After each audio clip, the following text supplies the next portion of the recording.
오늘의 사건 반장입니다. 새벽 시간 서울 잠실의 한 카페에서 손님이 바닥에 음료를 쏟아붓는 등 난동을 부렸습니다. 하지만 경찰은 이를 영업방해로 판단하지 않았습니다. 대구의 한 상가 건물 지하 주차장에서 강도 일당이 한 남성을 폭행하고 현금을 빼앗으려 했습니다. 강도 일당 중 한 명은 피해자의 지인이었습니다. 또래 여학생을 협박해 불러낸 뒤 성범죄를 저지른 10대가 징역형을 구형받았습니다. 가해자 측은 야구 선수가 꿈이었다며 선처를 호소했습니다. 뾰로롱 안녕하십니까. 자, 가족 여러분, 이 본방 직전에 유튜브로만 방송되는 이 사반 가족회의에서 조금 전 우리 박지훈 변호사님이 이 노알콜 맥주, 무알콜 맥주 이걸 드셨어요. 와, 근데 세상에 왜 이렇게 많이 드셨어? 지금 다 드셨어요, 이거 지금? 맛있어요. 맥주 맛 납니다. 자, 일단 이거 진짜 음주 방송 아닌가요, 혹시? 아닙니다. 무알콜이 무알콜. 아, 진짜? 예. 이거 몇 개? 와, 별 2개. 두 개예요, 2개. 2개? 예, 부위. 상태 안 좋은 부위. 예. 아, 부위? 예, 부위. 몇 개냐고요? 2개요. 괜찮으시겠어요? 예, 괜찮습니다. 좀 걱정되는데. 방송 인생 14년이 오늘 종지부를 찍을 수도 있는데. 10년이고요. 아, 그렇습니까? 예. 알겠습니다. 자, 진실 추적자 사건 반장 시작합니다. 할리우드 배우 알파치노, 예, 다들 아시죠?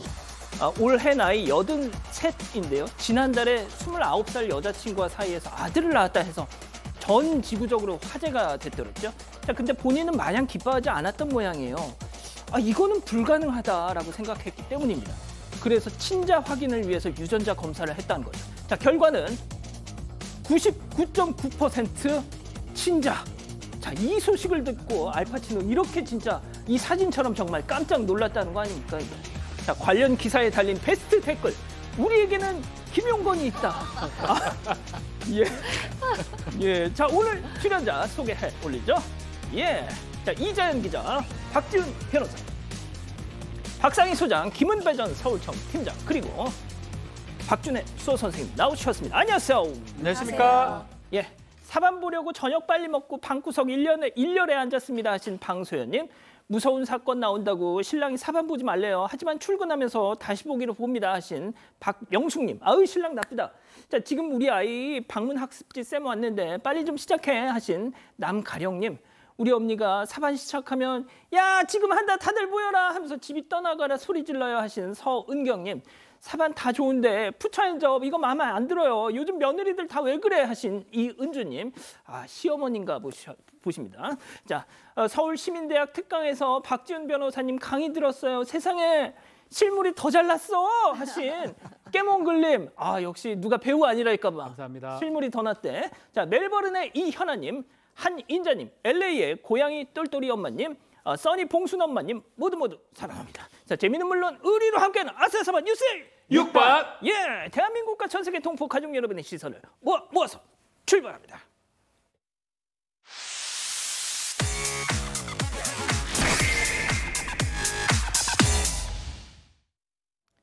첫 번째 달려보죠. 알콩달콩 사이좋게 튀었다. 사반 가족께서 직접 제보해 주신 영상 만나보시죠. 자, 한 술집 내부입니다. 자, 여성이 카운터에서 맥주 2잔 주문하고 자리에 앉죠. 이후에 자, 남성도 들어옵니다. 자, 저렇게 커플이 알콩달콩 한참 먹고 떠들고 아주 그냥 아이고, 여성이 또 남성 얼굴 부비부비 아주 그냥 깨가 좌르르르르르. 자, 이제 다 드셨는지 남성이 기립합니다. 둘 다. 자, 여자가 잠시 화장실 다녀온 사이에 자, 저 남성 직원들 위치를 살피면서 틀 준비를 하고 있어요. 자, 애인이 나오니까 어깨 동무하면서 자연스럽게 밖으로 싱.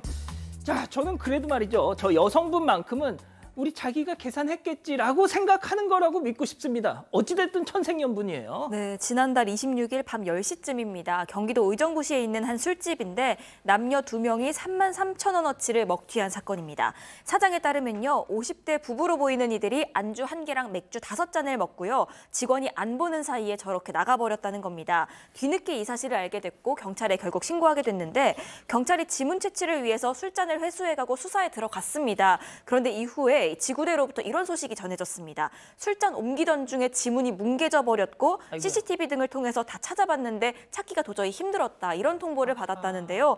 경찰에서도 나름 열심히 수사를 했겠지만 결과가 안 나온 만큼 제보라도 해야겠다. 이런 마음이 들었다고 합니다. 자, 본인들은 알 겁니다. 아무리 저희가 블러를 쳤어도. 자, 다음 이어가 보죠. 약품 테러 당했습니다. 자, 이번에도 사반 가족께서 직접 제보해 주신 건데요. 사진으로 만나보시죠. 자, 복도에 흙 뿌려진 저 흙더미 좀 보세요. 아우, 자, 문 앞에는 정체불명의 저렇게 액체 자국이 덕지덕지. 심지어 창문에도 액체가 흐른 흔적이. 도대체 누가 왜 저런 짓을 한 걸까요? 자, 무슨 일이 있었던 겁니까? 일단 제보자는 이사한 지 3개월 정도가 됐는데 이사할 당시에 임신 중이었습니다. 지금은 출산을 했고요. 그런데 아래층 이웃이 피우는 담배 냄새가 매일같이 올라와서 너무 힘들다 보니까 좀 자제해달라고 부탁하러 방문을 한 겁니다. 그런데 40대 정도 돼 보이는 아래층 아주머니가 담배를 물고 나오더니 내 집에서 피우는데 무슨 상관이냐, 오히려 화를 냈다고 합니다. 그리고 며칠 뒤에 이번엔 아래층에서 담배 냄새가 아니라 약품 냄새가 올라오더니 온 집안에 퍼졌고요. 이것 때문에 머리가 너무 어지러워서 이게 도대체 무슨 냄새냐, 관리사무소에 연락을 했답니다. 그런데 관리사무소에서는 이거 날 더워져서 하수구에서 올라오는 냄새 같은데요. 이런 정도의 답변만 해서 결국 우수관 설치하고 며칠간 친정에서 지냈다고 합니다. 그런데 그 뒤에 1차 테러가 있었습니다. 일주일 전에 집에 짐 챙기러 남편이 갔는데요. 누군가 현관과 창문에 약품 뿌려놓은 걸 발견을 했는데 아래층에서 올라오던 바로 그 냄새였던 겁니다. 경찰에 신고를 한 뒤에 남편이 일단 직접 주변을 청소했습니다. 그런데 그제 아내가 출산을 했고 그 사이에 남편이 짐 챙기러 다시 집에 들어갔는데 누군가 또 약품과 함께 저렇게 흙을 뿌려놓은 겁니다. 역시나 또 경찰에 신고를 했고요. 현재 경찰이 아파트 현관 또 엘리베이터 CCTV 분석 중인데 층간 흡연 갈등이 있었던 아래층 이웃을 아무래도 가장 강하게 의심하고 있는 상황입니다. 자, 저 집이 말이죠. 신혼인 이 제보자 부부의 첫 집. 자, 박 변호사님. 네. 신혼 결혼하고서 처음 장만한 집. 정말 그런 집에다 저런 짓을 했습니다. 그렇죠. 또 두 번째 테러가 있었을 때는 밖에서 똑똑하면서 소리쳤던 그런 것도 있었다고 합니다. 아직 뭐 누가 했는지 정확하게 특정을 할 수는 없는 상황이긴 한데요. 또 그 냄새 때문에 심각한 두통도 발생하고 일단은 감식 결과를 기다리고 있다고 합니다. 어떤 물건 또 어떤 냄새의 물건인지 확인해야 되는 상황이고 만약에 좀 사람의 몸에 아니면 신체에 해를 줄 수 있는 상황이라면 뭐 이 재물 손괴죄라든지 아니면 다른 범죄 성립할 수 있고요. 또 지금 모래 같은 걸 흙을 뿌려놨습니다. 저 부분은 또 업무방해죄 같은 거 성립할 수 있고 일단은 경찰 수사 결과를 지금 기다리고 있는 그런 상황입니다. 박 변호사님 괜찮으시죠? 네, 괜찮습니다. 네, 예. 좋습니다. 자, 다음 이어가 보죠. 사랑 찾아 인생을 찾아. 아우, 이게 무슨 얘기일까요? 영상으로 만나보시죠. 자, 부산의 한 도로입니다. 경찰차가 뭔가를 뒤쫓고 있어요. 자세히 봤더니 따그닥 따그닥 말이에요, 말. 2마리. 자, 뭔가를 애타게 찾아 나선 듯 혹은 헛헛한 마음을 달래는 듯 뻥 뚫린 도로를 하염없이 따그닥 따그닥. 자, 이후에 경찰이 말 2마리를 갓길로 저렇게 유도를 해가지고 다행히 잘 포획을 했다는데 도대체 왜 마구간에 안 있고 뭔가 사연 있어 보이는 말들인데 무슨 말을 하던가요? 그렇습니다. 지난 15일 오후 9시 30분경 부산의 한 강서구에 있는 도로에서 말 2마리가 질주하는 게 신고가 됐습니다. 근데 이제 신고를 받고 출동했던 거는 이제 소방관하고 경찰관이 출동을 했는데 30분 만에 이제 보행로로 잘 유도를 해가지고 말을 포획을 했습니다. 그리고 마주한테 인계를 했는데 알고 봤더니 이 말들은 사실은 얼마 전 은퇴하는 경주마예요. 경주마인데 발전기가 도래된 겁니다. 그러니까 이제 마주가 자기 집에 승마장에 있는 마곡간이 있어 마곡간을 부시고 말들이 탈출을 한 거예요. 발전기 때문에. 그런데 제가 보기에는 탈출했다 하더라도 뭐 인명피해 있거나 아니면 교통사고 나지 않았었는데 문제는 저 마주가 앞으로는 탈출할 수 없게 그 마곡간 문을 좀 튼튼하게 설치를 해야 될 것 같습니다. 그렇군요. 알겠습니다. 자, 다음 이어가죠. 매운맛 층간소음 항의입니다. 자, 이건 또 뭔 얘기일까요? 사진으로 만나보시죠. 자, 어느 아파트 엘리베이터입니다. 저녁에 피아노 치지 마세요라면서 저렇게 일종의 경고문이 붙었는데 아이가 치는 건지 모르겠는데 완전 심각하게 못 쳐요. 저 음악 전공자인데 no. 그냥 공부하라고 하세요. 그냥 자, 그런데 제가 그 뚱땅거리는 소리를 갖다가 밤 8시부터 10시까지 들어야겠습니까? 양심이 있으면 저녁에 피아노 치는 게 민폐라는 걸 자식한테는 좀 얘기를 해줘야죠. 앞으로 들리는 소음은 경찰에 무조건 신고할 거예요. 두둥. 자, 소장님. 네. 일단 뭐 이 경고문의 표현들이 약간 좀 험하긴 했습니다만 그 심야의 피아노 소리, 그것도 잘 못 치는 소리. 이거 일단 공해이긴 하거든요. 네, 이거 쓰신 분이 괴로우셨던 것 같기는 해요. 그리고 객관적으로 봐도 뭐 8시부터 10시 반까지 들었다고 하시네요. 또 음악 전공자인데 초보가 치는 걸 듣고 있었으면 굉장히 좀 짜증스러우실 수는 있었을 것 같아요. 지금 강경합니다. 다시 또 소리가 들리면 데시벨 측정해서 신고하겠다라고 하시는 만큼 뭐 괴로우셨으니까 일단 피아노 치는 집에서는 이 피아노를 이 시간대에 안 치고 낮 시간에 치던가 또 오래 쳐야 되는 전공자라면 또 연습식을 구하시던가 이렇게 하셔야 될 것 같아요. 근데 다만 아이가 이거를 봤다면 좀 상처받을 수 있다. 왜냐하면 지금 어린아이일 수도 있고 초보일 수도 있고 막 처음 배우는 아이일 수도 있기 때문에 어른들이 좀 잘 지혜롭게 대화를 푸셔서 아이가 상처는 안 받았으면 좋겠네요. 박 변호사님 생각은요?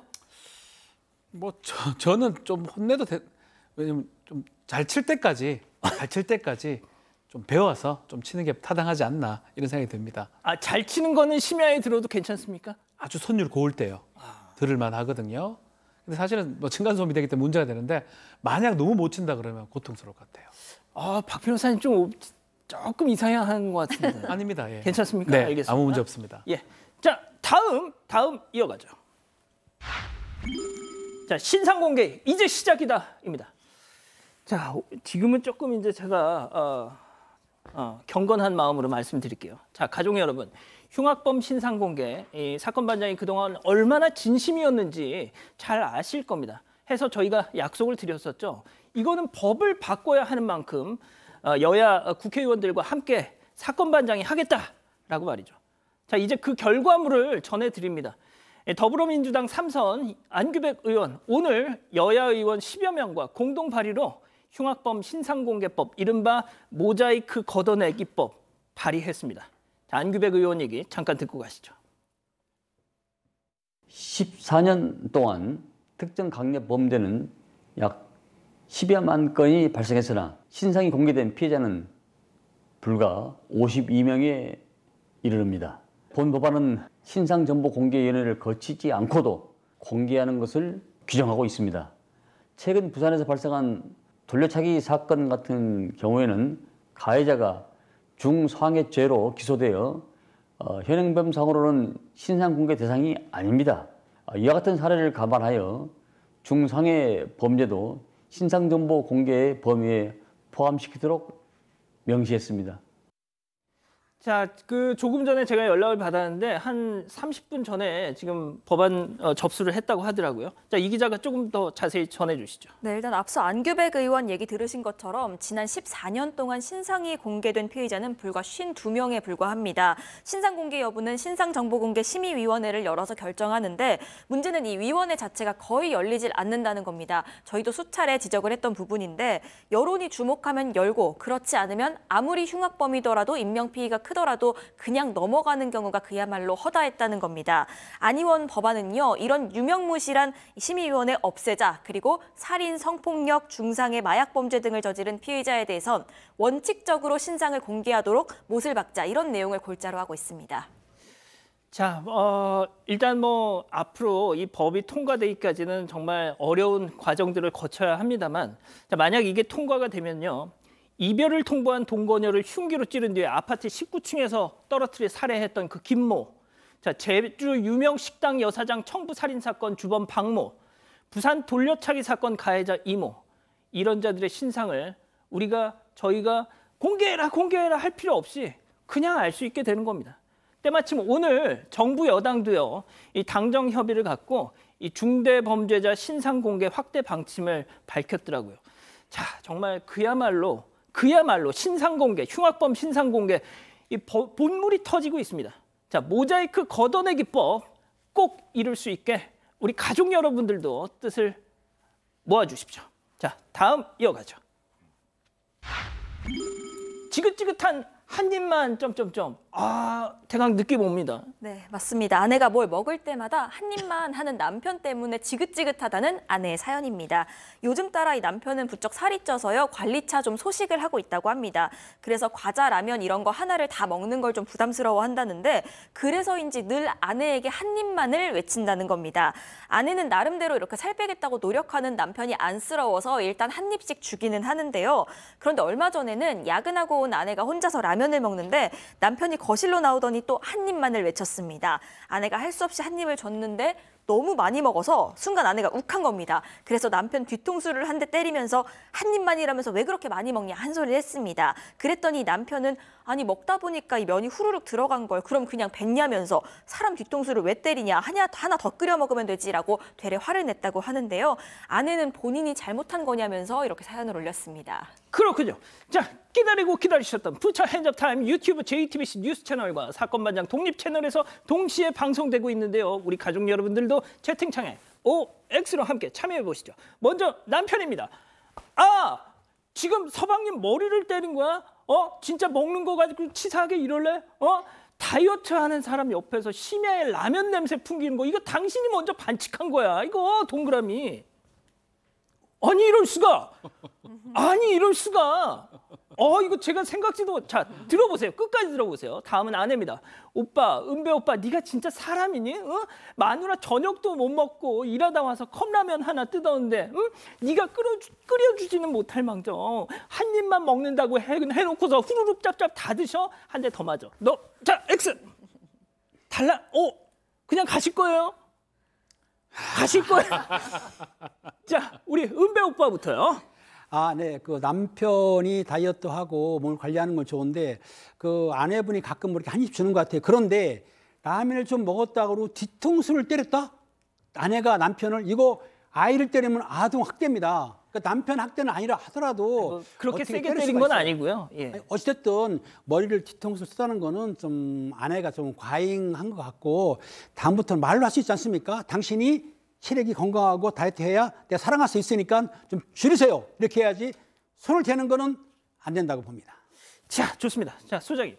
네, 저도 사실 이 사연은 두 가지 입장에서 아내가 좀 많이 나가셨다라는 생각이 들어요. 진짜? 네, 하나는 이제 다이어트를 할 때는 사실 해야 되니까 먹는 걸 참지만 참 힘든 거잖아요. 그래서 먹고 싶지만 참고 있는 거기 때문에 사실 그냥 많이 먹어도 되는 사람 입장에서는 그냥 한 입만 주는 것도 가능할 것 같아요. 그리고 예, 가족들이 다이어트 할 때는 좀 다른 가족들이 도와줘야 되는 것 같다는 거에서 하나.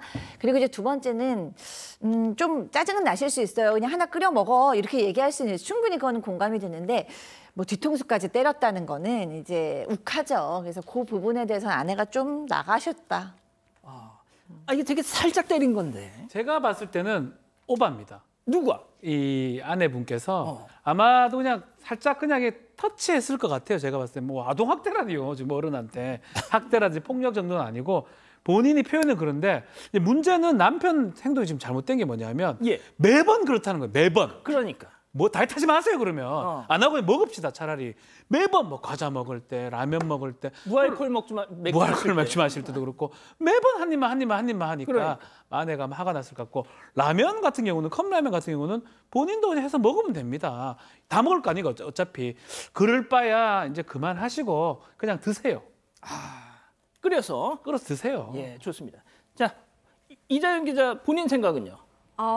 사실 한 입만 하면 짜증 나는 거는 이해를 합니다. 배고플 때 야근하고 와서 딱 끓였는데 한 입만 해서 후루룩 3분의 1 먹으면 짜증 날 것 같기는 한데 그래도 오죽이나 이렇게 다이어트 중이면 좀 예민해지잖아요, 사람이. 그러니까 좀 아내라도 둥글둥글하게 애초에 좀 2개를 끓인다든지 눈치껏 이런 식으로 넘어가면 어떨까, 평화롭지 않을까 하는 생각이 듭니다. 가족 여러분 생각은요, 둥둥둥님 한 입만은 신상 공개해야 한다라고 말씀하셨고요. 수미사님 한 입만 귀엽긴 한데 하는데 자주 하면 짜증납니다 하셨습니다. 전보님 오죽 먹었으면 뒤통수를 쳤겠습니까 하셨는데요. 최대부님 아무리 그래도 뒤통수는 좀 아니죠 하셨고요. 러브러브님 먹는 거 참는 거 정말 힘듭니다. 이런 의견 주셨습니다. 그렇군요. 알겠습니다. 자, 오랜만에 외쳐봅니다. 채널 고정 리모컨 톤터치 30초 후에 뵙죠.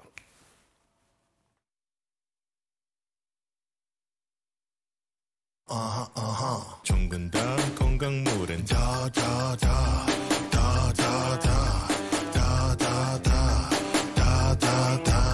모든 건강 다 있다. 건강 다다다. 종근당 건강물. 한국인의 관절로 태어나 어부바의 민족답게, 단군의 후예 답게, 우리의 관절은 마르고 닳도록 살아왔다. 한국인의 관절 건강, 이제 콴첼과 상의하세요. 관절엔 콴첼.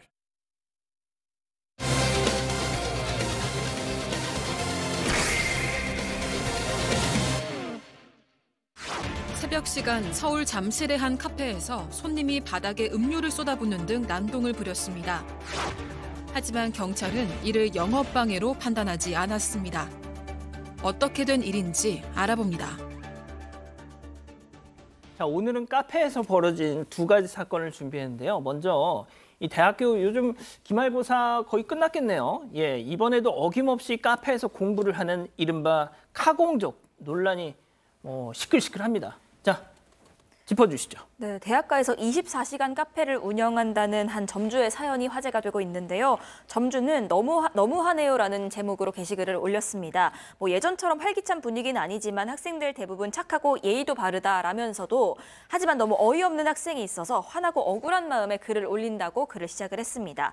문제가 됐던 건 지난 14일입니다. 이날 인근 대학의 기말고사 기간이었기 때문에 학생들도 많이 찾아왔다고 하는데요. 밤 11시쯤에 여학생 2명이 카페에 와서 다음 날 아침이 돼서도 그 자리에 그대로 머물러 있었다는 겁니다. 네? 이 매장은요, 이용 시간을 최대 8시간으로 규정을 하고 있습니다. 비교적 넉넉하게 운영을 하고 있는 건데 그럼에도 불구하고 9시간 가까이 자리를 뜨지 않았던 겁니다.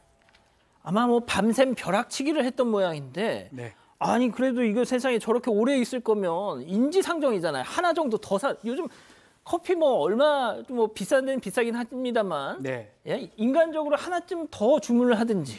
문제가 좀 있어요. 이 점주가 CCTV를 좀 돌려봤어요. 돌려보니까 이 두 학생 행동이 조금 문제가 되어 보였던 것 같아요. 들어 누운 것 같은데요. 지금? 예, 누울 수 있죠. 누워 잘 수도 있고 한데 문제는 새벽 시간에 한 40분 동안 밖에 나갑니다. 나가더만 다른 카페 음료를 사와서 그것을 따라 먹습니다. 더더군다나 이 매장에서도 지금 초콜릿하고 간식 같은 게 파는데 밖에서 참 초코바를 또 먹어요. 그 초코바 먹으면 안 되거든요. 예의에 어긋나는 상황인데. 그러니까 외부 음식을 갖고 와서 그것을 먹습니다. 그럼 배신 배반이죠. 약간 그렇죠. 그 점주 입장에서는 그것도 문제가 되고 말한 것처럼 번갈아 가면서 잠도 자기도 하고. 그래서 그 사진을 이렇게 공개도 했습니다. 자, 심지어 말이죠. 이용 시간 8시간 딱 진짜 맥시멈 시간을 정해놨다는 거죠. 8시간인데 8시간 지났습니다 하고 안내를 했더니 돌아온 반응이.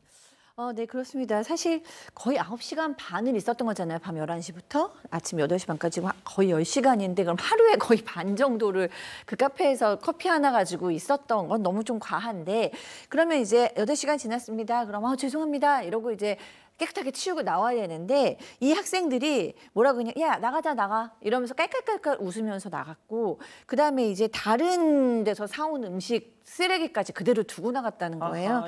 그러니까 이제 사장님 굉장히 좀 화가 나시고 속상한 거죠. 그러니까 코로나 때 야간 운영도 못해서 이제 몇 달 전부터 이제 힘들게 야간 직원도 뽑기도 어려운데 뽑아서 이제 그 인건비도 줘야 되고 관리비도 내야 되고 월세도 내야 되는데 이런 식으로 하면 나는 땅 파서 이걸 운영해야 되냐 이렇게 굉장히 속상하다라고 덧붙이셨고요. 이것 때문에 학교 대나무 숲이나 총학생회 얘기해 볼까 하다가 또 학생들이 어리니까 그랬겠지라고 얘기해서 이제 그런 걔는 안 하셨다고 해요. 근데 또 어떤 분들은 이거 알바생이 미리 얘기했어야 되지 않냐라는 얘기를 하면서 알바생 탓까지 하는데 그러지는 정말 않았으면 좋겠다라고 덧붙이셨습니다. 어리다뇨. 성인들인데 대학생이면. 예? 그리고 심지어 어떤 일도 있었냐면요. 어떤 사람들은 저 카페에 그 이 기자 혹시 봤어요? 프린터까지 갖다 놓고 아예 거기 그냥 개인 사무실을 차린 사람도 있었어요. 네, 맞습니다. 멀티탭까지 가져다 놓고 그런 경우들이 있더라고요. 그래서 이제 저 카페 사장님들 사이에서는 카공족 퇴치법, 와이파이를 끄고 콘센트 그 입구를 막아놓고 그리고 수능 금지곡 그런 걸 막 틀어가지고 막 집중을 못하게 막 만들고 말이죠. 자, 하지만 여기서 끝이 아닙니다. 이번엔 카페에서 경찰까지 출동했던 이 역대급 진상 손님이 있었는데요. 체크포인트 짚어보죠. 우통 벗고 한판 붙자였습니다. 자, 이건 또 뭘까요? 네, 또 다른 상황입니다. 이번에도 역시나 새벽 시간이었고요. 서울 송파구에 있는 한 카페에서 벌어진 이번엔 사건입니다. 영상을 보면서 좀 설명을 드리자면요. 모자 쓴 저 남성에 주목해 주시면 됩니다. 비틀대면서 자리에 앉더니 테이블에 엎드려서 잠을 청하는 것 같은 모습입니다. 이후에 주문한 음료가 나왔는데 이걸 마시지도 않고 뚜껑 열어서 저렇게 바닥에 내던집니다. 다음 타깃은 뒤에 앉아있던 손님들. 나랑 한번 붙어보자 라면서 시비 거는 모습입니다. 손님들이 자리를 저렇게 뜨니까요. 이번에는 아예 알바생 앞에서 우통을 벗어 제꼈습니다. 다른 손님이 남긴 음료를 마시는가 하면 또 집어던지고 구석에 있던 다른 손님에게마저 시비를 거는 저 남성. 약 10분간 이어졌고요. 이 난동은 경찰이 출동하고서야 끝이 났습니다. 자, 지금 뭐 그야말로 난장판입니다. 예. 자, 경찰이 도착하니까 옷도 다시 잘 입고요. 상황이 어느 정도 이렇게 좀 자, 일단 소장님. 카공족에 이어서 저건 뭐 취객인가요? 뭔가요? 정체가 뭡니까? 정말 밤에 늦게 커피숍이나 카페 하시는 사장님들 이제 이중고네요. 그러니까 카공족이 밤새도록 여기서 자는 것도 속상하실 것 같은데 이번에는 취객인 것 같습니다. 그러니까 술을 취하지 않고서 저런 행동을 하기가 어렵죠. 그러니까 술이 취해서 와서 어디 풀 곳 없으니까 그냥 이 카페에 푼 거죠. 그래서 커피를 마시려고 오신 그러니까 산 것 같지도 않고 그냥 행패를 부리려고 산 것 같아요. 사자마자 뜨거운 거를 그냥 쫙 부어버리고 근처 사람 옆에 있는 사람들한테 싸워볼래? 뭐 이렇게 시비를 걸고 우통도 저렇게 벗고 네 이렇게 뭐 이렇게 말로 싸우자고 덤비면 이제 옆에 있는 분들은 피하는 수밖에 없잖아요. 그래서 경찰이 온 다음에야 좀 잠잠해진 것 같습니다. 자, 경찰이 왔습니다. 자, 그런데 이 점주께서는 경찰 대응이 좀 실망스러웠다라고 말씀하시더라고요. 소극적이었다. 무슨 얘기일까요? 들어보시죠.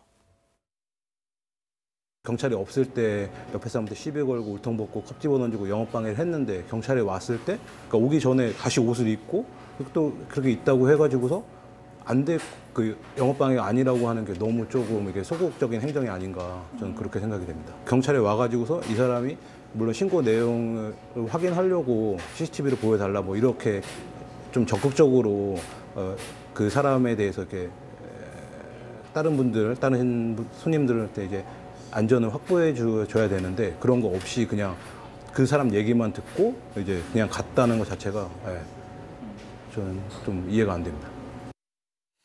왜 그랬을까요, 경찰이? 자, 이제 영업방해, 이 형법상으로는 업무방해라 하고요. 업무방해의 행위 태양이 3가지예요.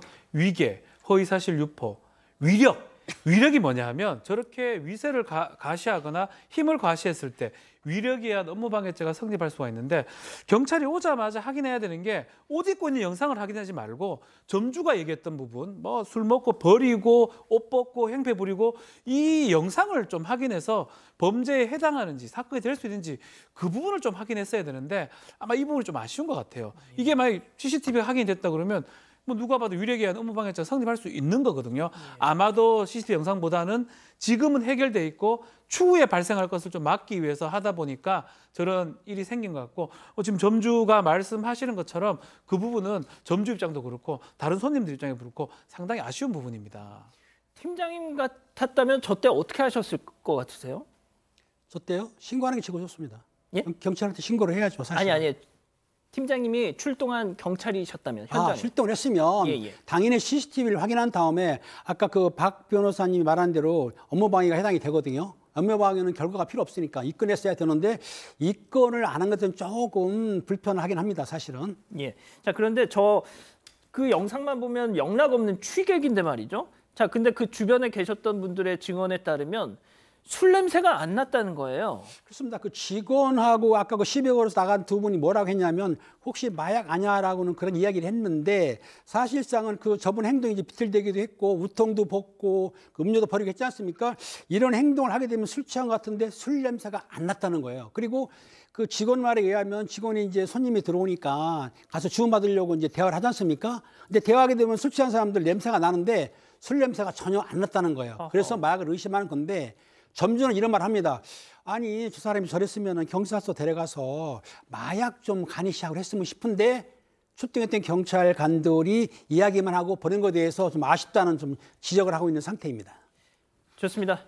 자, 첫 번째 사건 정리하고요. 두 번째 사건 이어갑니다.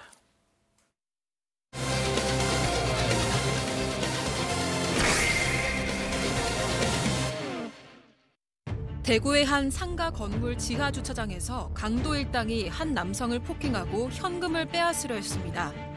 강도 일당 중 한 명은 피해자의 지인이었습니다. 사건의 전말을 파헤쳐봅니다. 자, 백주대낮에 떼강도 이게 우리나라에서 일어난 일 맞아요? 네, 맞습니다. 지난 13일 오전 11시 20분쯤 대구의 한 상가 건물 주차장에서 있었던 일인데요. 강도 일당이 5명이었습니다. 30대 남성에게 달려들어서 돈가방을 빼앗으려고 시도를 했습니다. 당시에 이 피해자는 상가 건물에 있는 은행에서 돈을 인출해 나오는 길이었는데요. 범인들은 이런 피해자에게 다가가서 주차된 차량들 사이에서 폭행하기 시작을 했습니다. 아니, 야, 이게 무슨... 아니 팀장님 그럼 돈을 어떻게 뺏은 거예요? 뺏지는 못했습니다. 사실 이들은 그 주차장 차에 보면 저 주차장에 차가 있지 않습니까? 그 사이에서 격투가 벌어졌어요. 무슨 말이냐면 피해자의 돈을 뺏으려고 그 주차장 사이에서 몸싸움이 벌어졌는데 이 피해자가 상당히 격렬하게 저항을 했던 거예요. 그러니까는 5명이 달려 들어가지고 2분 동안 격투를 벌였는데도 못 뺐으니까. 그리고 또 사람들이 지나다니고 차도 왔다 갔다 하지 않습니까? 그러니까는 도주를 했어요. 5명이서 오토바이 타고 또 차를 타고 도주를 했는데 도망가봤자 얼마나 걸리겠습니까? 그렇죠. 범행 23시간 만에 광주 한 모텔에서 경찰에 습격을 해가지고 거기서 체포를 했습니다. 물론 긴급 체포를 했겠죠. 경찰은 이제 체포한 뒤에 40대 남자를 포함한 5명에 대해서 구속영장을 신청할 계획이라고 합니다. 자, 소장님 혹시 현금 갖고 다니세요? 저는 약간은 갖고 다녀요. 좀 급한 일이 있을 때를 대비해서. 근데 사실 많이 쓰진 않죠. 요즘은 카드 쓰거나 아니면 휴대폰 자체로 다 이것저것 페이가 되잖아요. 근데 이 피해자는 어떻게 이렇게 많은 액수를 또 은행에서 찾아가지고 이렇게 갖고 있었을까요? 그래서 저도 그게 궁금했어요. 도대체 7천만 원이나 있었다고 하더라고요. 7천만 원을 왜 갖고 있지? 그럼 좀 위험한 것 같은데 라는 생각을 했는데 한 언론 보도에 따르면 이 피해자가 상품권 사업을 하신대요. 그래서 뭐 상품권을 사는데 현금이 필요한지 모르겠지만 하여튼 현금이 좀 필요한 업종에 근무하신다고 합니다. 자, 그런데 박 변호사님, 네. 일단 시간대가 낮이었어요. 그리고 지하 주차장 요즘에 뭐 주차장에서 그런 사건 사고가 많다 보니까 CCTV 다 달려 있잖아요. 그렇죠. 더군다나 저희가 이제 저작권 문제 때문에 그 영상을 보여드리진 못하는데 원래 이제 그 SBS에서 보도한 그 영상을 보면은 차들이 막 지나다녀요. 예. 왜 저랬을까요? 너무 대범해 보여요. 대낮에 CCTV가 많고 옆에 사람들이 많은데 이렇게 범행을 저질렀던 거. 뭐 통상은 이런 상황이 생긴다 그러면 음주라든지 마약이라든지 이런 것들을 예상할 수가 있고요. 아니면 또 다른 이유가 있을 수 있는 거예요. 그냥 요즘은 CCTV가 많기 때문에 안 보이는 곳에서 범행을 하지 다 보이는 곳에서 범행하지 않습니다. 그렇기 때문에 뭔가 다른 이유가 있을 가능성이 매우 높은 그런 사건입니다. 그렇군요. 자, 그러면 두 번째 사건 체크포인트 짚어보죠. 범인 잡고 보니 아하, 저 강도들의 정체 정말 좀 놀라웠어요. 네, 일단 조사 결과 이들은 애초에 이 남성을 타겟으로 잡았습니다. 그리고 피해자를 미행하면서 범행을 좀 오랫동안 준비를 해왔고요. 무엇보다 이 강도 중의 일부는 이 피해자와 지인 사이였다고 합니다. 피해자가 평소에 이렇게 목돈 갖고 있다는 걸 이미 알고 있는 상황이어서 자기들끼리 이 돈을 빼앗자고 모의가 있었고요. 한 달 정도 뒤를 밟으면서 미행하고 이렇게 준비를 했습니다. 그리고 범행 당일에 은행에서 돈 찾아 나오는 피해자를 상대로 저렇게 강도 행위를 벌였던 겁니다. 자, 지인을 상대로 범행을 저지른 데다 한 사람에게 5명이 달려들어서 때리고 오토바이 자동차를 동원했고 한 달 전부터 이걸 다 준비. 당연히 계획적이죠. 매우 계획적입니다. 강도는 뭐냐면 폭행을 이용해서 재물을 강취했을 때 성립하는 범죄인데 강도에서 사람한테 상해를 입히거나 아니면 결과론적으로 상해가 발생했을 때 강도상해죄나 강도치상죄가 성립할 수 있고요. 우리 법의 강도상해죄, 강도치상죄는 매우 중하게 처벌됩니다. 살인죄 이상입니다. 지금 무기 또는 7년 이상의 유증력에 처할 수 있거든요. 살인죄는 5년 이상인데 최소한이 7년이기 때문에 지금 계획적으로 범행을 저질렀고 5명이 이 대낮에 이 피해자 몇을 목적으로 타겟으로 했기 때문에 중한 처벌이 예상됩니다. 아, 진짜 이런 사건 보면요. 아는 사람이 더 무섭습니다. 예, 좋습니다. 두 번째 사건 정리하고요. 세 번째 사건 이어가죠.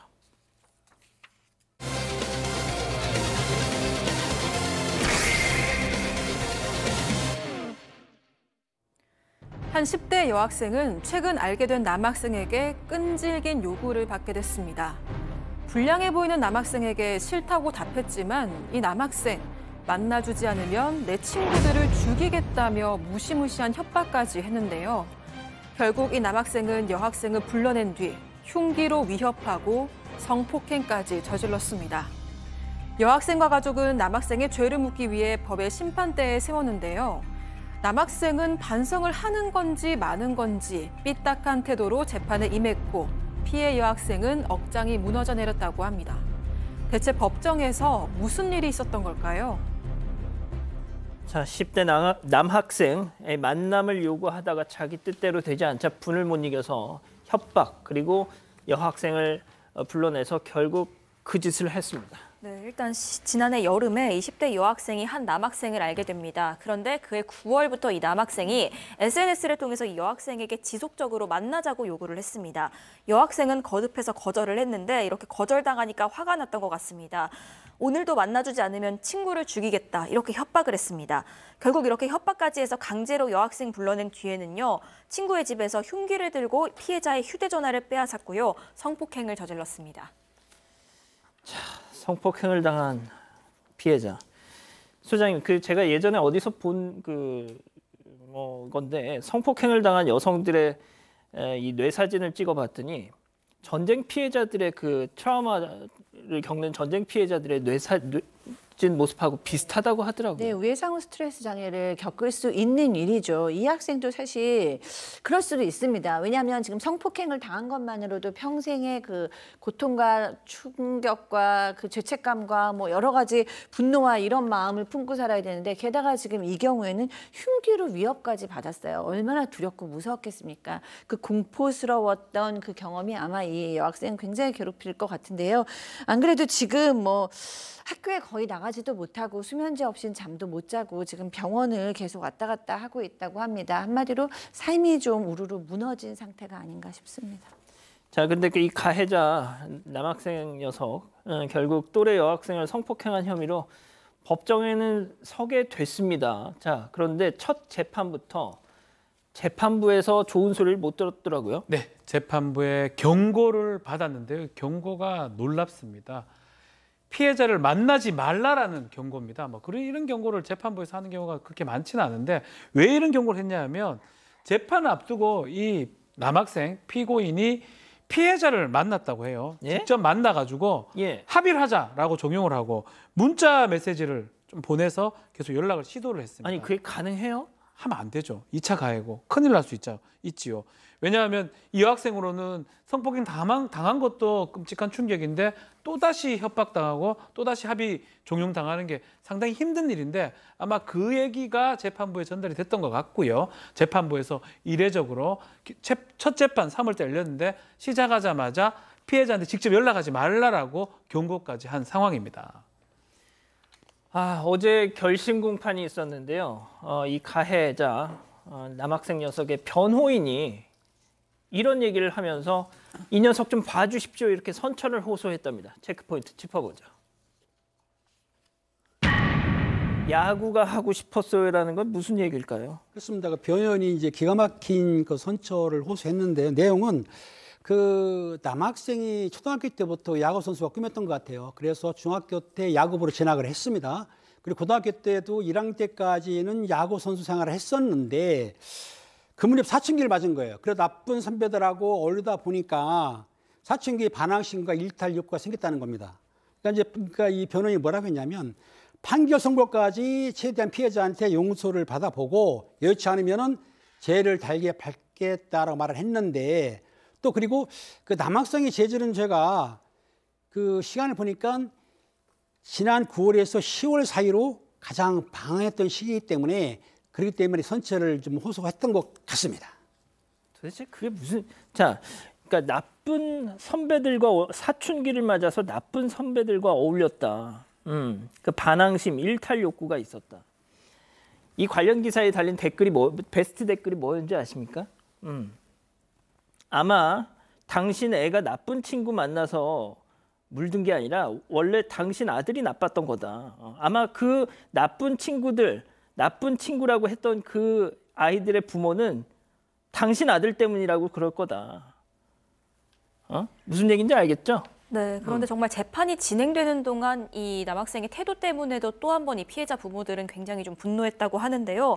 재판 진행되는 동안 어쨌든 한 공간에 있는 거다 보니까 끝나면 그때라도 나와서 부모님에게라도 정말 죄송합니다, 사죄드립니다, 이런 얘기를 할 수도 있다고 생각을 했다고 합니다. 하지만 재판 끝나고는 물론이고 재판이 진행되는 동안에도 그런 얘기는 이런 반구도 없었고요. 끝나자마자 그야말로 도망치듯이 자리를 떴다고 합니다. 이 모습 보면서 피해자 부모는 정말 반성하는 모습이 없구나 이런 생각이 들었다고 합니다. 게다가 결심 공판에서까지 이런 태도 이어졌습니다. 하고 싶은 말이 있냐 이런 재판부에 물음이 있었는데 정말 죄송하다 이렇게 짧게 대답을 했고요.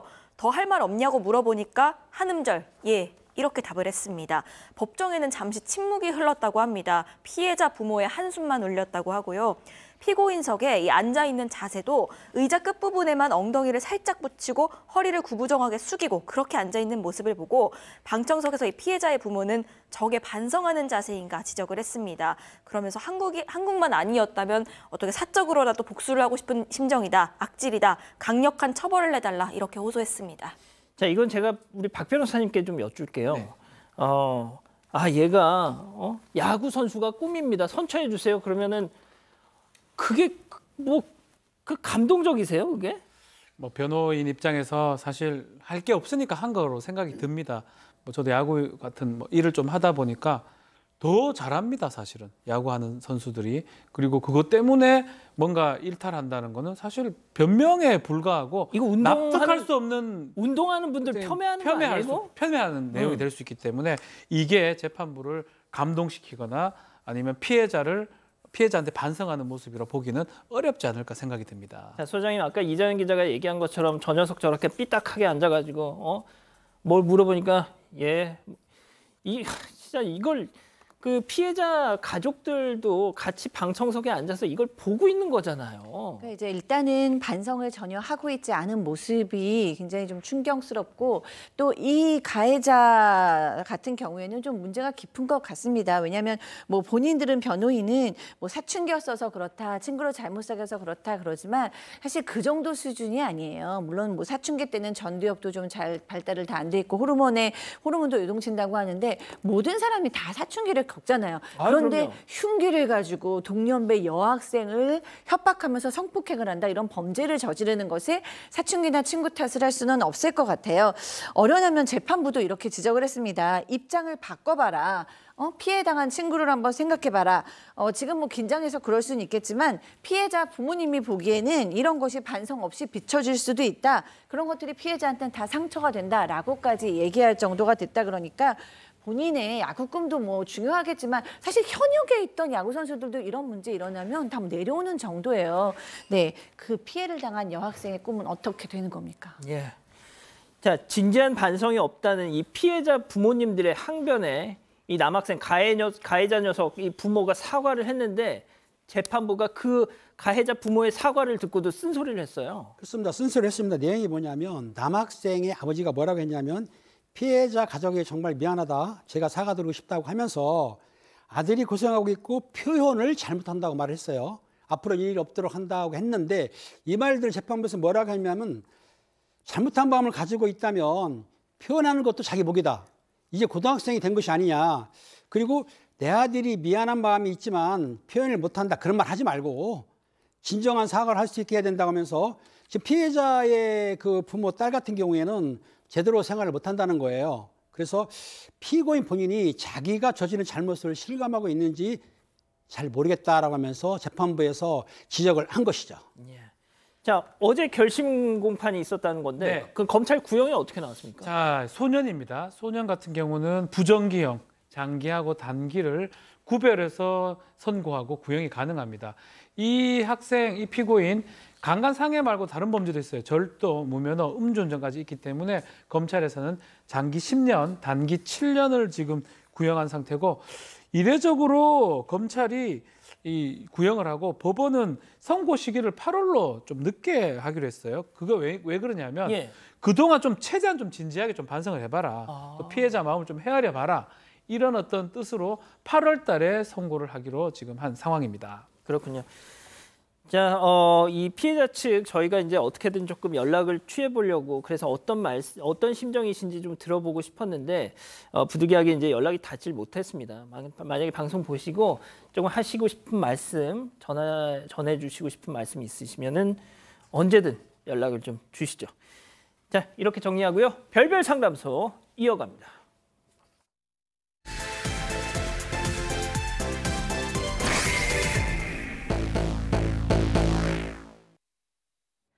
대학 시절부터 친하게 지내던 학교 선배와 뒤늦게 연애를 시작해 결혼까지 하게 된 남 씨. 하지만 남 씨의 결혼 생활은 시작과 동시에 어려움을 겪게 됩니다. 바로 건강했던 남편이 결혼 6개월 만에 뇌암 4기 진단을 받은 겁니다. 더 큰 문제는 시가에서 남편의 병간호는 전혀 도와주지 않은 채 돈 얘기만 한다는 건데요. 생각할수록 화가 나서 조언을 얻고 싶다며 사건 반장에 제보를 하게 됐다는 남 씨. 대체 이들 가정에 무슨 일이 있었던 걸까요? 자, 오늘 사연도 우리 사방 가족께서 직접 또 보내주신 사연입니다. 너무 안타깝고 또 화도 났던데요. 일단 차근차근 들어보죠. 일단 남 씨랑 남편은 20살 때 대학교 동아리에서 만났습니다. 그때는 그냥 오빠 동생 사이로 지내다가 2년 전부터 연인으로 발전을 했는데요. 워낙 오래 알기도 했던 데다가 남편의 착한 마음씨에 푹 빠졌고 또 둘 다 나이도 있었기 때문에 연애 6개월 만에 결혼을 하게 됐습니다. 그런데 준비 과정에서 시가에 빚이 있다는 사실을 알게 돼서 시가 빚 2천만 원 정도를 남 씨가 갚아주기도 했습니다. 당연히 시가로부터 도움받은 건 하나도 없었지만 그래도 남 씨는 그냥 남편이랑만 둘이 잘 살면 된다 이렇게 생각했기 때문에 불만도 딱히 없었다고 합니다. 그렇게 행복한 날들만 꿈꾸면서 결혼 생활을 시작했습니다. 자, 결혼 6개월 차면 정말 박 변호사님 얼마나 깨가 쏟아지는 때입니까? 제일 좋을 때죠. 예. 자, 그런데 자, 그러면 언제부터 이 남편 건강에 적신호가 들어온 거죠? 6개월 정도 됐는데 남편이 강사였어요. 강사인데 어느 날 좀 말이 좀 어눌어눌하게 나오면서 뭐가 문제가 좀 있나 이런 생각을 했던 것 같고 치아에 문제가 있다 생각해서 치과 진료를 받았는데 발음이 이상하니까 발음이 안 좋으니까 어눌어눌하니까 그런데 치과에서도 별다른 문제가 없다라고 해서 한 달만 좀 기다려보자 한 달만 기다려보자 계속 좀 기다리다가 뭔가 이 병을 알게 되는 걸 놓쳤는데 나중에 가보니까 갑자기 한쪽 다리도 조금 절고요. 아이고야. 말도 좀 더 어눌해져서 큰 병원에 갑니다. 가보니까 뇌에 종양이 있다는 사실을 알게 됩니다. 대학병원을 가니까 뇌암 4기 진단을 받게 됩니다. 세상에 이게 무슨 정말 신혼부부인데 결혼 6개월 만에 신랑이 뇌암 그것도 4기 아이고 이거 소장님 치료는 잘 됐습니까 그럼? 너무 힘든 치료 과정 중이라는 게 충분히 예상이 되죠. 그러니까 맨 처음에는 병원에서 이거 너무 크기가 커서 절제 수술을 바로 하는 거는 좀 아닌 것 같아서 항암 치료를 해보자라고 얘기하셔서 항암 치료를 시작하셨어요. 그리고 조금 있다가 그래도 일부라도 좀 제거해 보는 게 종양을 좀 줄이는 게 중요한가 봐요. 종양을 좀 줄이기 위해서 일부러 이제 떼는 수술을 하셨다고 해요. 근데 이제 그러다 보니까 또 오른쪽에 편마비가 온 거예요. 그래서 재활을 해야 돼서 대학병원하고 재활 치료를 좀 왔다 갔다 하면서 통원을 했고 6개월 정도 이렇게 통원을 했는데 또 몸이 좀 좋아지지가 않아서 도저히 안 되겠다. 그래서 이제 입원을 했는데 이렇게 심각한 상황에서 또 낙상 사고를 당하셨어요. 또 척추에 골절까지 왔습니다. 그래서 지금 암도 심하신 상태고 척추 골절도 와서 지금 병원에 입원해 계신 상태입니다. 암에 걸리셨고 재발을 했고 또 낙상 사고까지 당해서 뼈까지 다쳤고 이게 치료비가 정말 장난이 아닐 것 같거든요. 네, 일단 남편이 보험 들어놓은 게 있어서 그 암 진단보험금으로 1억 정도가 나왔고요. 그걸로 여태 이 병원비랑 생활비를 좀 하고 있었다고 합니다. 또 남편이 교회를 다녔는데 그 교회에서 좀 십시일반으로 모금을 한 게 있어서 그걸로 도움을 좀 받기도 했고요. 남 씨 같은 경우엔 남편이 아픔과 동시에 간병을 위해서 곧바로 일을 그만뒀기 때문에 있는 거라곤 이 돈이 거의 전부인 상황입니다. 하지만 남편 한 달 병원비가 합쳐서 이래저래 800만 원이 넘어가는 상황입니다. 그래서 그마저도 지금 거의 바닥을 드러내고 있는 상황입니다. 와, 한 달에 800만 원. 세상에. 저도 팀장님, 저도 예전에 어머니 이제 막 병원에서 되게 오랫동안 계실 때 거짓 뭐 일주일에 고작 해봤자 한 번 정도 이제 회사를 제가 다녀야 되니까 가서 이제 뭐 병간호를 하고 그랬는데 정말 그것도 그렇게 힘들더라고요. 어머니가 이제 계속 뭐 거의 몸을 움직이질 못하셨었거든요. 자, 그런데 세상에 남편, 더군다나 아내가 남편을 돌보는 거니까 얼마나 힘이 들겠습니까, 이게 또? 그렇습니다. 이제 남편분이 1년 반 동안 투병 생활을 하고 있지 않습니까? 거기다 이제 오랜 병원 생활에 이제 남편도 조금 지치기 시작했는데요. 그 남편을 사랑하는 거는 별개로 해서 하루만이라도 집에 가서 편히 자보는 게 이제 소원이 이렇게 되지 못했던 거죠. 그리고 알다시피 지금 그 양형크가 말한 대로 매일 24시간씩 남편 옆에서 간병한다는 게 말처럼 쉽진 않거든요. 오랜 간병에 효녀가 없다는 것처럼 사실 간병이 힘들거든요. 예. 이제 남씨는 조금씩 간병하면서 마음과 몸이 조금씩 지쳐가는 것이죠. 자, 그럼 여기서 궁금한 게 있죠. 그럼 도와줄 사람이, 가족들이 없을까? 특히 시가에서 하루 정도 남편의 형제들 또 뭐 이렇게 와서 봐줄 수 있는 거 아닌가 싶은데 말이죠. 관련해서 이 제보자분의 얘기 직접 한번 들어보시죠. 그걸 생각도 못하다가 완전히 이제 무너진 거죠. 멘탈이 깨진 거죠. 그래가지고 이제 저도 이제 몸이 너무 힘든데다가 허리까지 갑자기 굴절이 됐어요. 너무 힘들어가지고 언니한테 부탁을 했죠. 하루라도 좀 교대 좀 해달라고, 가서 좀 하루라도 자고 왔으면 좋겠다고. 근데 한 달이 되도록 이제 얘기가 없는 거예요. 그래서 이제 어쩔 수 없이 간병인을 알아봐가지고 2박 3일만 계약을 했어요. 그래도 동생이잖아요. 그렇죠. 누나가 동생, 아니 이거 뭐 계속 봐달라는 것도 아니고 정말 주말 딱 너무 몸이 바스라지니까. 힘드니까. 예. 하루만 와서 우리 그이 좀 봐주실 이거잖아요. 하루만이라도 나 좀 제대로 좀 잠도 자고 좀 쉬고 싶어서 시누이가 주말에 쉬기 때문에 휴식이니까 그때 가서 좀 간병을 좀 하면 어떠냐라고 부탁을 했습니다. 처음에는 알았다고 해서 기다렸는데 별다른 말이 없기 때문에 결국은 교대해 줄 마음이 없겠구나라고 생각하고 지금 말한 것처럼 몸이 너무 지치니까 어쩔 수 없이 간병인을 알아봤어요. 이 중증 환자 이 간병인은 하루에 한 20만 원 정도가 되는데 2박 3일 계약을 한 다음에 신우이는 다시 연락을 합니다. 간병인 2박 3일 봐줄 거고 자기 이틀만 집에 좀 쉬다 올 거다고 했더니까 갑자기 신우이가 황당한 얘기를 합니다.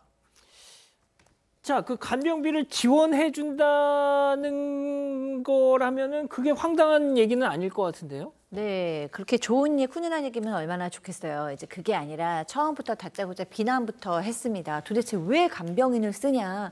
간병인이 휠체어 몰다가 혹시 뭐 사고라도 나면 어떡하냐라고 얘기를 한 거예요. 그러니까 이제 남 씨 입장에서는 뭐 간병비를 지원해 준다는 것도 아니고 내가 좀 봐줄게라는 것도 아니고 왜 간병인 써? 뭐 이렇게부터 얘기하니까 이제 기분이 언짢은 거죠. 그래서 걱정하지 마셔라. 간병인이 잘해주실 거고 잘 부탁했다라고 얘기를 한 거예요.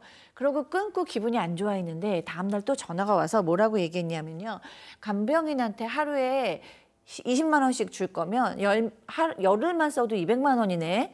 그 200만 원 우리 엄마한테 주고 우리 엄마한테 좀 부탁해. 우리 엄마랑 좀 교대로 동생 받으려. 이렇게 얘기를 했어요. 굉장히 좀 화가 날 만하네요. 진짜 이게 참 말을 쉽게 하는 거예요, 정말. 아니 그 엄마는 또 무슨 죄예요? 또 그러면 엄마는 또 뭐? 자, 매일매일 간병이 쓰겠다는 것도 아니고요. 1년 6개월 중에 정말 2박 3일 계속 본인이 돌보다가 2박 3일 정말 몸이 바스라질 것 같아가지고 일당 20만 원 주고 간병이 쓰겠다고 해서 그 와중에 또 아이고 그 돈이면 그냥 우리 친정엄마한테 진짜 이게 할 이 소리입니까? 전화를 받고 남 씨가 황당한 건 뭐냐면 지금도 돈이 없어서 하루하루 이제 힘들게 버티고 있지 않습니까? 200만 원이 있지도 않죠. 그동안 이제 시누이라든가 시모한테 도와달라고 말을 했는데 한 번도 간병을 안 해줬다는 거예요. 근데 이제 와서 생활비를 주면서 간병을 번갈아가고 하자고 하니까 이 남 씨가 참았던 분노가 이제 폭발했답니다. 예. 남 씨가 시누이에게 뭐라고 했냐면 예. 지금 당장은 병원비 할 돈도 부족한데 어떻게 어머니한테 200을 드리냐. 지금 그런 돈이 어딨냐고 얘기를 하니까 시누이가 뭐라고 했냐면 예. 그냥 네 혼자 하는 거 힘들 것 같아서 엄마랑 하면 어떨까 싶어서 그 얘기 한 건데 내가 뭐 그렇게 못하겠다면 어쩔 수 없지 하면 전화를 냉정하게 끊었다는 거예요. 참 차갑고 냉정한 시누이입니다. 야, 이게 참 어때 소장님? 네. 이게 좀 너무 제가 이런 표현까지는 안 쓰려고 좀 괘씸하지 않습니까 좀? 일반적이지가 않죠. 왜냐하면 지금 결혼한 지 6개월 정도밖에 안 됐고 별로 오래된 부부가 아니면 사실은 지금 시가 식구들한테는 굉장히 친밀한 아들이거든요. 근데 아들이 뇌사기면 보통 어머니들 뛰어오시죠. 뛰어오셔가지고 아내 못지않게 어머니들이 충격을 받고 아들 옆에서 대부분 있으시고 시누이도 마찬가지입니다. 젊은 남동생인데 근데 지금 하루도 병간호를 제대로 시댁 식구들이 해주지 않았다는 건 무슨 시댁에 우리가 알지 못하는 사연이 있나? 뭐 이런 색이 조금 있기는 합니다. 어떤 사연인지 알게 되면 좋겠는데요. 그렇게 우리가 그럴 수도 있겠다라는 뭐 절체절명의 상황이 아니라면 도저히 이해는 좀 안 되는 상황이에요. 아니 그러니까 그거잖아요. 지금 당장도 돈이 없는데 어떻게 어머님한테 200만 원씩 드려요? 막 그랬더니 뭐 네가 힘든 것 같아서 그렇게 얘기를 했는데 네가 싫으면 어쩔 수 없지 뭐 이게 아이고 참. 그렇죠. 뭐 이게 계약 관계 같이 보여요. 이 정도 일을 하니까 그 정도 급여를 좀 달라. 뭐 간병인이라면 뭐 그런 얘기가 충분히 성립할 수가 있는데 저 가족 관계가 이렇게 한다는 건 저는 사실은 제가 알기로는 특히 우리 대한민국 사회에서 이런 모습은 사실 전 납득하기 어렵습니다. 그러니까요. 특히 아들, 남동생입니다. 그런 상황이면 뭐 돈이 문제입니까? 피가 땡기거든요. 그렇기 때문에 뭐 보려고 해도 며느리니 좀 가 있어라. 그렇죠. 내가 한다. 맞아. 이게 이제 일반적인 모습인데 납득하기는 참 쉽지는 않습니다. 자, 그런데 말이죠. 이 시누이에게 이런 식의 돈 얘기가 처음이 아니었다는 겁니다. 자, 관련해서 제보자 얘기 계속 들어보시죠. 반찬 해다 줬는데 그것도 제가 영수증 그거 좀 달라 하더라고요. 장본 거. 그래서 제가 그때마다 입금해줬어요. 오늘 장본 거 얼마 나왔고 주에 한 2번씩 반찬 해다 준 거 제가 장본 거 다 입금해줬거든요. 근데 이제 영수증을 찍어 보낸 게 아니고 오늘은 얼마 이러면서 아휴, 이건 또 뭔 소리야. 아니 그러니까 자기 동생 먹을 거 그거 사다 줘놓고 세상에 누나라는 사람이 나 오늘 얼마 썼으니까 돈 보내줘. 이게 뭐 하는 짓이에요 진짜. 그렇게 반찬값을 받아갔다고 하는데 일단 남편 간병할 때 시누이랑 시모가 번갈아 가면서 그냥 일반 밑반찬들 이런 걸 조금씩 해왔다고 합니다. 그때마다 시누이는 반찬값 얼마 보내? 라면서 영수증도 없이 반찬값을 요구를 했습니다. 남 씨는 그 당시에도 없는 형편이었는데 그래도 이렇게 해다 주는 게 감사해서 5만 원이고 6만 원이고 달라는 대로 매번 보냈다는 겁니다. 아이고. 그런데 상황이 이렇게까지 되니까 이제는 쌓였던 게 좀 폭발을 했다고 하는데 심지어 처음에 이 남편이 암 진단 받았을 때도 그 암 진단금이 나왔지 않습니까? 시누이가 이걸 자기가 받아서 내가 관리하겠다 이런 얘기까지 했었다는 겁니다. 남 씨 당시에도 너무 황당했지만 그래도 보험 수익자 변경도 이제 남 씨로 다 해놨고요. 이제 결혼했으니까 제가 좀 관리를 하겠습니다. 이렇게 해서 끊어낸 적도 있었다고 합니다. 아니 남편 암 진단금을 왜 누나가 받아요 그거를? 야, 나 박 변호사님 근데 제가 지금 약간 좀 진정이 안 돼. 이건 좀 선을 많이 넘었어요. 제가 뭐 참 많은 상담도 하고 이 가족 간의 분쟁도 제가 많이 봤는데 분쟁이라는 건 뭐냐면 재판이 붙어가지고 정말 다시는 안 보는 그런 사이 갔을 때 이 정도 나오는 거거든요. 그 전에 일반적인 상황에서 이런 모습은 저도 많은 어떤 사건을 봤지만 참 좀 납득하기 어렵습니다. 그냥 이게 우리나라 사회에서 그런 거예요. 외국에는 모르겠지만 우리나라 사회라면 이게 과연 가능할까요? 싶은 생각이 드네요. 자, 자, 지금 막 천불이 나가지고 더 못 보시겠다고 하는데 빨리 넘어갈게요. 자, 이쯤에서 별별 상담소 오늘의 궁금증 짚어보죠. 자, 남편의 간병을 나눠 하자면서 돈을 요구하는 시가 야, 이게 맞는 거냐? 자, 일단 팀장님부터 좀 말씀해 주세요. 제가 볼 땐 이해 안 갑니다. 왜냐하면은 자기 아들이고 동생이지 않습니까? 그러면은 오히려 돈을 요구하는 게 아니고 병원비 쓰라고 줘야 되는데 아마 그 시모하고 신우이가 그 암 진단금 있지 않습니까? 그거를 그 아내가 가져갔다 그래가지고 좀 거기에 좀 분노가 하는 것 같아요. 내가 보기에는 제 느낌이 그런데 어찌됐든 이런 시모 신우이는 없습니다. 앞으로 볼 때 좀 어렵긴 하지만은 거리를 둬야 될 것 같아요. 아, 거리를 둬라. 자, 그러면 소장님은 어떻게 생각하세요? 저는 뭐 1억 때문에 그렇다고 해도 이해가 되지 않죠. 왜냐하면은 이렇게 아프신데 뇌암 4기 정도면 1억 금방 이제 생활비하고 사실 지금 직장도 그만두셨잖아요. 이제 금방 사용하게 되죠. 그래서 그 간병 가족들의 우울증은 사실 일반 우울증의 10배가 넘습니다. 그 정도로 간병을 하는 건 너무 힘든 문제예요. 맞아요. 시모와 신우이께서 지금 돈을 달라고 하시기는커녕 돈을 좀 보태주시던가 아니면 간병을 좀 나눠서 하셔야 됩니다. 그렇지 않으면 이 동생과 아들의 건강을 사실 지킬 수가 없으실 거예요. 좀 도움이 되주셔야 될 것 같습니다. 자, 박 변호사님, 저는 아까 팀장님 말씀하신 것처럼 진짜 거리를 두는 걸 떠나서 저는 그냥 안 봐도 되지 않나. 저는 조금 뭐 그런 기본적인 태도는 그렇게 하는 게 맞는 것 같아요. 이 정도면 사실 가족이라기보다는 사실 좀 냉정해 보이는데 좀 더 그럼에도 불구하고 더 나아가서 그냥 돈 주고 쓰세요. 그냥 이 사람들을. 그냥 그 기대하지 말고 간병인 쓰듯이 그냥 와서 하라고 해요. 그러니까 기대 같은 걸 하지 말고 반찬 해오면 반찬값 얼마 필요한 그 대신에 그 뒤로는 생각하지 마십시오. 근데 너무 괘씸하잖아. 어쩌면 이걸 요구하는 사람이 있는지도 잘 몰랐는데 그냥 그렇게 해서 자기 동생, 자기 아들 보라고 하는 것도 한편으로는 방법 중에 하나가 아닌가. 뭐 괘씸하지만 인연을 끊고 뭐 이거보다는 그래도 돌라고 하니까 돈을 줘버리고 그리고 그 뒤에서는 기대를 하지 말고 그냥 그러려니 하고 하는 것도 방법 중에 하나가 아닌가 생각이 듭니다. 진짜 우리 가족 여러분들이 저희보다 더 화가 나신 것 같아요. 네, 일단 매주국밥님은요. 아픈 아들 동생 가지고 장사하는 것도 아니고 이게 대체 뭔가요 하셨고요. 건강한 삼님 빚 갚아주니까 시가에서 만만하게 알고 돈도 나는 것 같아요 하셨습니다. 건강한 삼님 또 이런 얘기도 해주셨는데 부모가 모금해서 도와줬다는 교회 사람들보다도 못하네요. 미나킴님 무섭다 저 집 이런 얘기 해주셨습니다. 자, 정말 마지막으로요.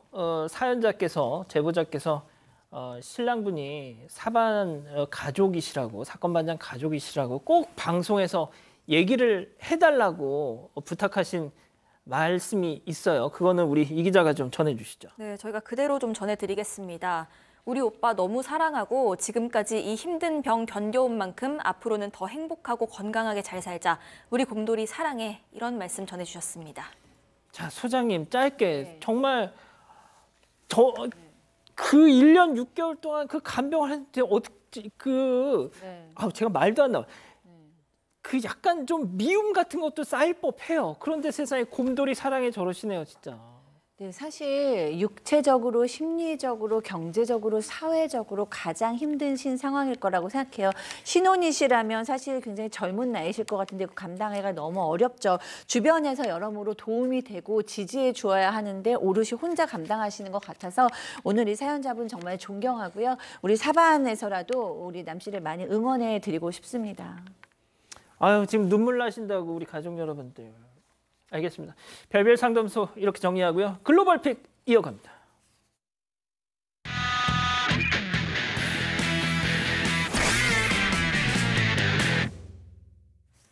자, 오늘 첫 번째 글로벌 픽 미국으로 가보시죠. 한 남성이 바닥에 엎어진 채로 경찰에게 붙잡혀 있습니다.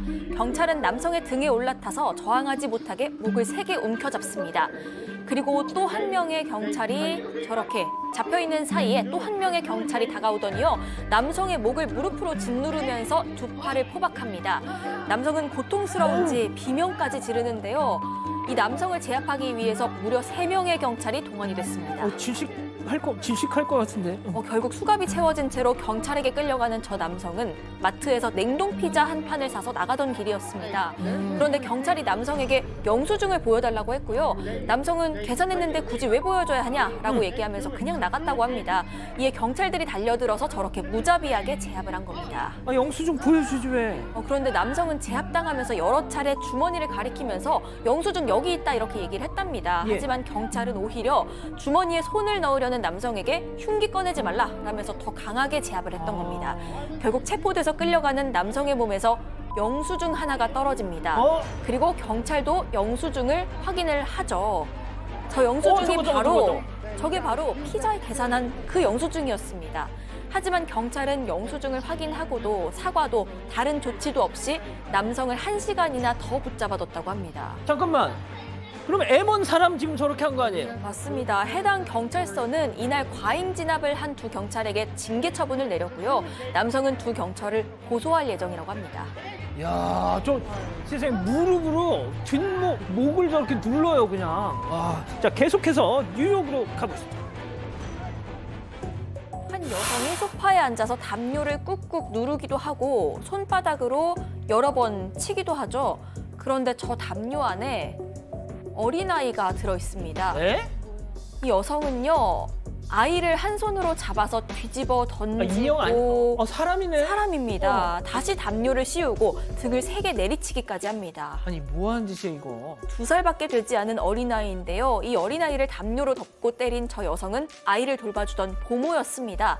아이가 자질 않고 울면서 보채니까 저렇게 때린 건데 이 여성의 만행은 여기서 그치지 않았습니다. 아이의 엄마 이야기 들어보시죠.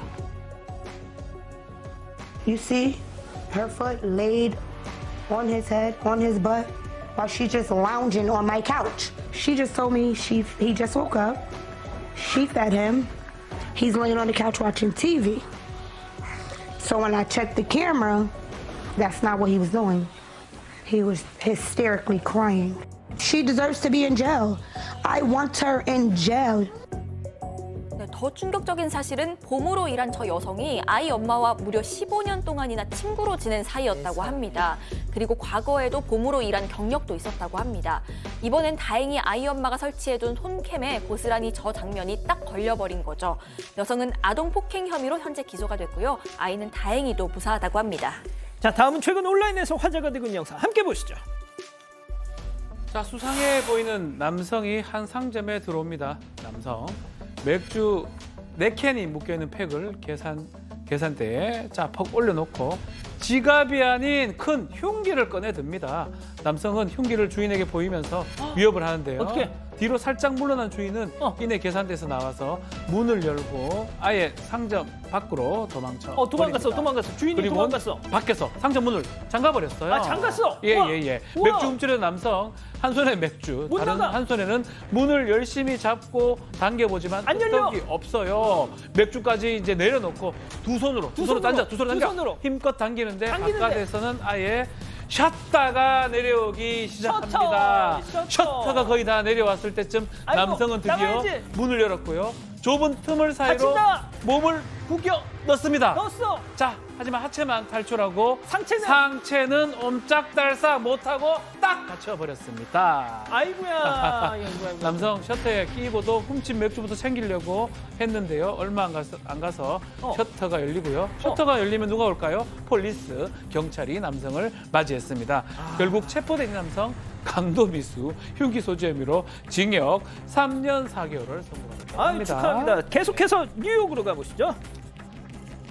자, 한가정집 뒷마당에 사슴 한 마리가 나타났어요. 근데 수영장 근처를 걷던 이 사슴 그만 발을 헛디뎌 수영장 안에 퐁당 빠져버립니다. 사슴은 헤엄치면서 나갈 곳을 찾을 것 같아 보이는데요. 자, 때마침 사슴의 물에 빠진 것을 본 12살 소년이 있습니다. 바로 달려가서 무릎을 꿇고 두 손으로 사슴을 물속에서 건져냅니다. 근데 또 사슴이 빠져버려요. 소년 다시 한번 사슴을 꺼내는데요. 사슴이 다리에 힘이 없는지 또 휘청휘청거리다가 그만 제자리에 주저앉고 맙니다. 사슴 어리다. 맞습니다. 아직 제대로 잘 걷지 못하는 저 사슴. 어려. 태어난 지 하루밖에 되지 않는 하루 사슴, 아기 사슴입니다. 다리가 풀린 아기 사슴, 돌봐줄 수도 있었지만 어미 사슴이 주변에 있다가 아기 사슴을 데려갈 수 있게끔 자리를 바로 피해줬다고 합니다. 새끼 사슴을 구한 소년 이야기 들어보겠습니다. When I fall in the pool, I'm like, she's not gonna make it out. If she goes into the deep end, I'm gonna have to jump in. I couldn't stop thinking like all night, like, is she gonna be okay? Did she find her mother? If we weren't home, she would have drowned. 소년이 간절한 마음이 통했는지 얼마 지나지 않아서 뒷마당에 설치해둔 카메라에 어미를 만나는 모습이 도착이 됐다고 합니다. 이 소식에 많은 놀이꾼들은 아기 사슴 구조도 고맙다고 소년에게 감사 인사를 전했어요. 아유, 그렇군요. 알겠습니다. 자, 사랑하는 사건 반장 가족 여러분, 행복한 주말 보내시고요. 저희는 다음 주 월요일에도 별이 6개 반, 4반 6반 저녁 6시 반에 다시 옵니다. 안녕히 계십시오.